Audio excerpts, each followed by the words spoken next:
بہت آپ نے غور سے یہ والا جو سیگمنٹ ہے وہ سننا ہے. اس میں آپ لوگوں کی بہت مسائل جو ہیں اس کا حل بھی بتایا جائے گا. بالکل. خواتین کے مسائل کو دنیا بھر میں آج کے دن کافی سنجیدگی سے یعنی کہ سیریسلی لیا جاتا ہے اور ان کے حل کے لیے اقدامات بھی کیے جاتے ہیں.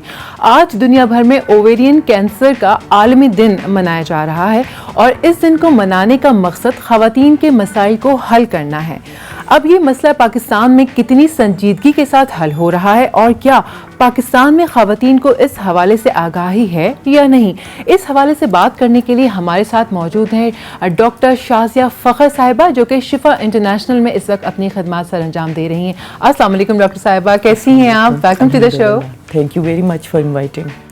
پرفیکٹ جی. اچھا تھوڑا سا بتائیے گا اس دن کے حوالے سے تاکہ اس کی تھوڑی سی ہم لوگ ایجوکیٹ بھی کریں جتنی بھی ہمارے جو خواتین ہیں وہ دیکھ رہی ہیں اس دن کے مناسبت سے، کہ اس کے بارے میں تھوڑا سی آگاہی جو ہے وہ آپ بتائیں. اچھا دیکھیے، سب سے امپورٹنٹ تو یہی ہے کہ کوئی بھی دن کس لیے منایا جاتا ہے، اسی لیے کہ اس کے متعلق آگاہی ہو. اور جیسے آپ نے کہا کہ اس کے حل کے لیے اقدامات کیا ہو رہے ہیں، بالکل.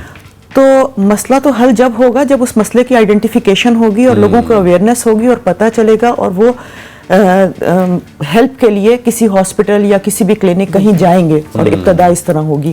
تو پہلی چیز تو اویئرنیس ہے جو کہ آپ نے اپنے پروگرام کے ذریعے بھی دینے کی آج کوشش کی ہے. اس میں یہی ہے کہ خواتین کا یہ بہت امپورٹنٹ مسئلہ ہے، بہت کامن کینسر ہے. سب سے جو خطرناک بات ہے وہ یہ کہ یہ وہ کینسر ہے جو عموماً بہت ایڈوانس سٹیج پہ جا کے ڈائگنوز ہوتا ہے. اس میں سب سے خراب بات یہ ہے. اس وجہ سے اویئرنیس بہت ضروری ہے کہ سائن سمٹم کیا ہیں، کون سے پیشنٹ ہیں جو رسک پہ ہیں، کون سے فیکٹرز ہیں جو آپ کو بچاؤ کرتے ہیں، کون سے فیکٹرز ہیں جو اگر موجود ہوں تو آپ کو اویئرنیس ہونی چاہیے. سمپٹمز پہ بھی تھوڑی سی بات کرنا چاہیں گے ہم، تھوڑا سا اگر آپ بتا سکیں. بالکل، ہم سمٹمز پہ بھی بات کر لیتے ہیں اور ہم رسک فیکٹرز پہ بھی بات ہیں. سمٹمز میں تو یہ ہے کہ عموماً اولڈ ایج کا ہی ہے، آفٹر 40s ہوتا ہے عموماً. کچھ ٹائپس ہیں اس کی جو ینگ پیشنٹس میں بھی ہوتی ہیں اور ان کا پروگنوسس بلکہ بہتر ہے الحمدللہ. ان کا پروگنوسس بہتر ہے، ان کا ڈائگنوسس بھی ہے عموماً ارلی سٹیج پہ ہی ہو جاتا ہے. لیکن جو اولڈ ایج کے ہیں عموماً ایڈوانس سٹیج پہ جا کے ڈائگنوز ہو رہے ہوتے ہیں، بعد میں پتہ چل رہا ہوتا ہے. اس میں یہی ہے کہ پیشنٹ کو یا تو ان کو کوئی مینسٹرل ریگولیرٹی ہو جاتی ہے یا پھر کوئی ان کا سب سے نمبر 1 تو weight loss is a very important sign. Unexplained weight loss ہونا شروع ہو جاتا ہے. اس کے علاوہ مینسز میں کوئی ارریگولیرٹی آ سکتی ہے. اس کے علاوہ پیٹ میں پانی پڑ جاتا ہے جس کی وجہ سے پیشنٹ کو تو نہیں پتہ ہوتا کہ پانی ہے لیکن اس کو لگتا ہے کہ میں موٹی ہو رہی ہوں یا پیٹ سوج رہا ہے جو پیشنٹ کہہ رہے ہیں. اسی طرح پریشر سمٹمز ہوتے ہیں وہ اس کے ساتھ ہو سکتے ہیں. تو یہ تمام وہ سمٹمز ہیں، لیکن یہ تمام سمٹمز جو ہے نا جب اپیئر ہوتے ہیں اس وقت تک بہت دیر ہو چکی ہوتی ہے. That is the most important dilemma about it. یہ جو سمٹمز آتے ہیں یہ کوئی اسپیسیفک ایج ہے یا اس کی کوئی چیز کاز کرتی ہے؟ عموماً جو ہے یہ پری مینوپوزل وومن میں کم ہوتا ہے. پوسٹ مینوپوزل میں جس کو کہتے ہیں نا سنیاس یا مینسز ختم ہونے کے بعد کا جو ٹائم ہوتا ہے اس میں زیادہ ہوتے ہیں.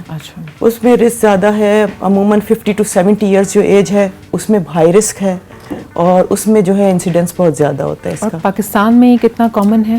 پاکستان میں ایکچوئل ڈیٹا تو ایز سچ کوئی نہیں ہے، لیکن ویسے جو ورلڈ وائڈ ہم ڈیٹا دیکھتے ہیں اس میں 4th common cause of gynaecological cancer death ہے. یہ worldwide 4th gynaecological cancer, 4th cause of death from gynaecological cancer. تو اس حساب سے اگر ہم دیکھیں تو کافی زیادہ ہے. اور جو آپ نے ابھی رسک فیکٹرز کی بات کی تھی اس میں رسک فیکٹرز میں جن عورتوں کو بہت جلدی مینسز شروع ہو جاتے ہیں اور بہت دیر تک چلتے ہیں وہ تھوڑا سا رسک پہ ہوتی ہے. نمبر آف سائیکلز جتنی زیادہ ہوں گی اتنا وہ رسک بڑھ جائے گا. اسی طرح جو ایج کا تو ہم نے ڈسکس کر ہی لیا. اسی طرح کچھ جیوگرافیکل ڈسٹریبیوشنز بھی ہوتی ہیں، لیکن جینیٹک یا اس سے پری ڈسپوزیشن بھی ہے جو کہ بہت کامن ہے. اور اس میں کچھ ایسے جینز ہیں جو انوالو ہوتے ہیں جس میں فیملیل کارسینوماز ہوتے ہیں، ملٹیپل کینسرز ہوتے ہیں اور وہ اس ٹائپ کے کچھ جینز ہیں جو انوالو ہوتے ہیں اس میں کہ اگر آپ کے مطلب فرسٹ ڈگری ریلیٹیو کو کسی ایک ریلیٹیو کو تو ہے تو آپ 5% رسک پہ آ گئے, اگر 2 کو ہے تو آپ 40% to 50% رسک پہ آ گئے. اچھا یہ ویری کوئکلی یہ بتائیے, کیونکہ اس وقت جتنی بھی لڑکیاں یا خواتین دیکھ رہی ہیں, فار ایگزامپل اگر ان کو سمٹمز جو آ رہے ہیں, پہلے تو کوشش ہونی چاہیے کہ ان کو سمٹمز کا جو خود پتہ ہو کہ یہ اس کو دس از لیڈنگ یہ یہاں پہ جا رہا ہے جو ہے نا سسٹم, وہ کس طریقے سے جو ہے اس کو مطلب ڈاکٹر کے فوراً جو ہے اپنے جا کے چیک اپ کروائیں. دیکھیں سمٹمز تو جو 2-3 ہیں وہ میں نے ابھی بتائے تھے, میجر بتا دیے تھے, اور ساتھ یہ بھی بتایا کہ عموماً یہ سمٹمز جب آتے ہیں جب کافی دیر ہو چکی ہو.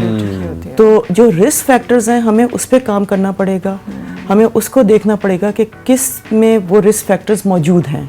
اب کچھ پروفائلیکٹو فیکٹرز بھی ہیں, جیسے کہ فار ایگزامپل جنہوں نے دودھ پلایا ہے, بچوں کو پلاتی ہیں, اس میں بریسٹ فیڈنگ کے ساتھ اگر ان کی مینسز بند رہتے ہیں تو وہ ایک پروٹیکٹیو ایفیکٹ ہے. اسی طرح نمبر آف پریگنینسیز ہیں, ملٹی پیرس ہیں, یہ پروٹیکٹیو ایفیکٹ ہے, کیونکہ جب تک پریگنینسی ہے ان کی مینسٹرول سائیکلز نہیں ہو رہی, وہ پروٹیکٹیو ایفیکٹ دے رہی ہیں. سملرلی اورل کانٹراسیپٹیو پلز, لوگ بہت ڈر رہے ہوتے ہیں, لیکن ان کا یوز جو ہے یہ آپ کو تقریباً 30 to 50% رسک لو کر دیتا ہے آپ کا. بہت اچھی طرح سے آپ نے سمجھایا ڈاکٹر صاحبہ, تھینک یو سو مچ ہمارے پروگرام میں آنے کے لیے اور اس کے اوپر گفتگو کرنے کے لیے.